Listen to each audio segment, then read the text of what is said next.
Masyadong maliit. Masyadong maliit ang tingin nila sa'yo. Sinusukat ka sa diploma at sa estado. Sabi nila ang boses ng Diyos ay para lang sa banal, hindi sa tulad mong ordinaryo at mortal. Kutsang paulit-ulit, masyado kang madumi. Ang boses ng langit hindi sa'yo mananatili. Dinatawanan ng bawat hakbang, bawat gawa. Akala nila ang panukat ay nasa kanila. Ngunit ang panukat nyo ay hanggang lupa lang. Nakalimutan nyo kung sino ang may hawak ng katotohanan. Dahil ang Diyos Gagamit kahit asno para sumigaw. kahit batong, Walang buhay sa kanya ay lilitaw. ito ang mouthpiece. Life and death sa mic. Kahit kutsain nyo ang katotohanan ng mag-aignite. God doesn't call the equipped, He equips the called. Tumingin kayo sa likod sa mga pahina ng luma.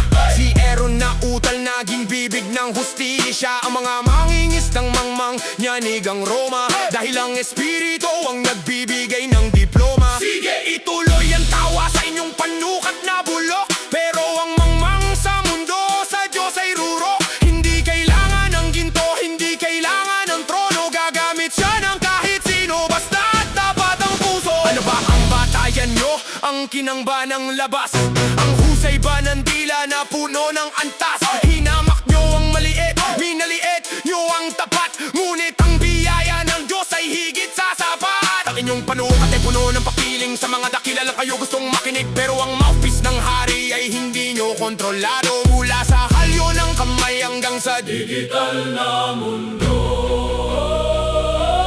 Sabi ni Jesus, kung ang mga ito ay magsitahimik, ang mga bato mismo ang sisigaw at aawit. Ang inyong pangungutya sa hangin lang sasabit. Ang karunungan ng tao sa kanya ay maliit. Mouthpiece ng hari, medium ng langit.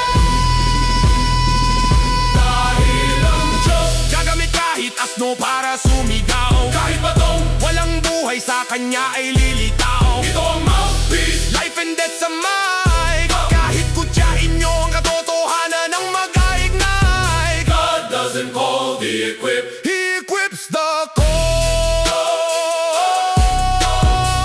cold.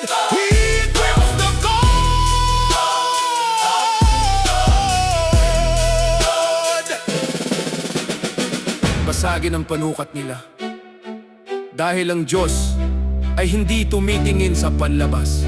Life and death ang mouthpiece.